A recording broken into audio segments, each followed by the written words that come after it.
There are some rumblings out there just concerning some transfers here and there. We will get to those in a second, but let's go to that star that's possibly coming via Pittsburgh, Jordan Addison, in the most ballyhooed of the transfer portal situations, not just because of his playing ability, but because of the circumstances surrounding his entry into the transfer portal. A lot of speculation even before he entered the portal.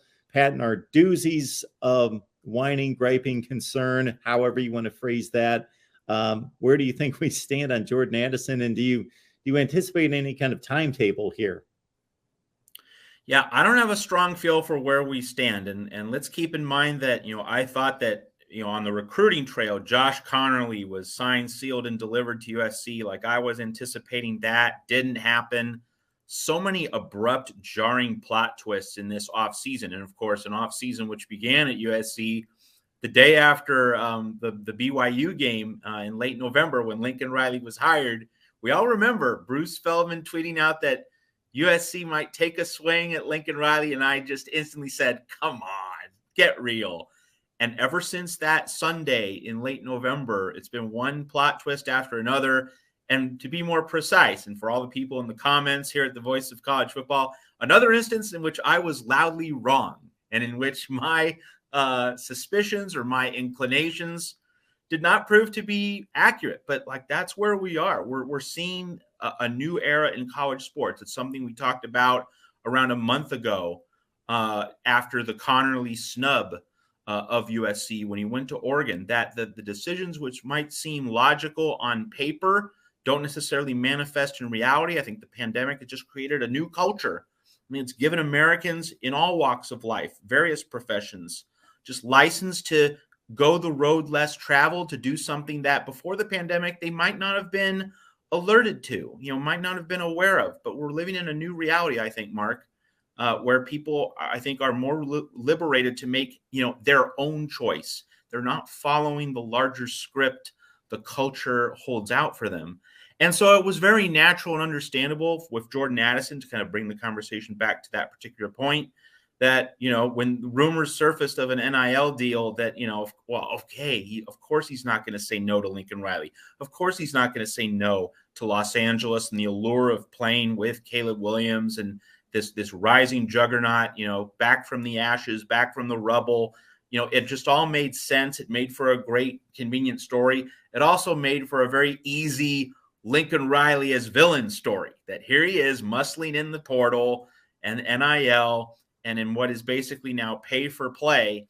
And he's just going to muscle in, smash and grab Jordan Addison from the clutches of Pittsburgh. Again, the inclination was very easy, but we talked about this on last week's regular broadcast. Here we are a week later, crickets, nothing's happened. And so you would think that, if you were a conspiracy theorist and you had the inclination to think that, oh, okay, Jordan Addison wasn't going to announce right away after he entered the portal, but maybe just like a few days later after things died down, okay, then he'd announce for USC, just to kind of get everybody off the scent, kind of, lower the temperature in the room to make sure that the conspiracy theories died down. Then maybe like 3 or 4 days later, he'd announce. Hasn't happened. So that should lead us to think that he really hasn't made up his mind. That if he was trying to play the game and just, was trying to let fears or recriminations from the Pittsburgh side die down, he would have just waited a couple days and then gone ahead and done it.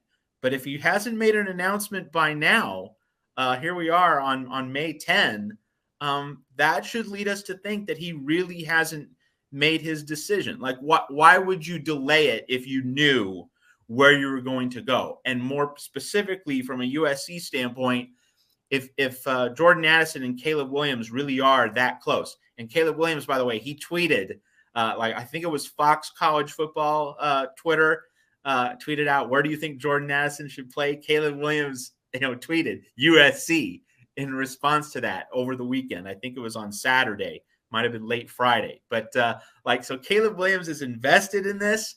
You would think that if Jordan Addison really was signed, sealed, and delivered to USC, he would have made the commitment by now. This is not something you should play out. One would think that Jordan Addison would need to get on board, get in the fold, start, having conversations with Lincoln Riley. He could do that if he committed to USC. Why do you protract this process? It just doesn't make sense. So all the notions that this was a fait accompli, that it was already in the cards, it was just a matter of time, it was just a formality, those claims from the Pittsburgh side of the aisle, they don't stack up right now. They don't look very good. They don't look very accurate.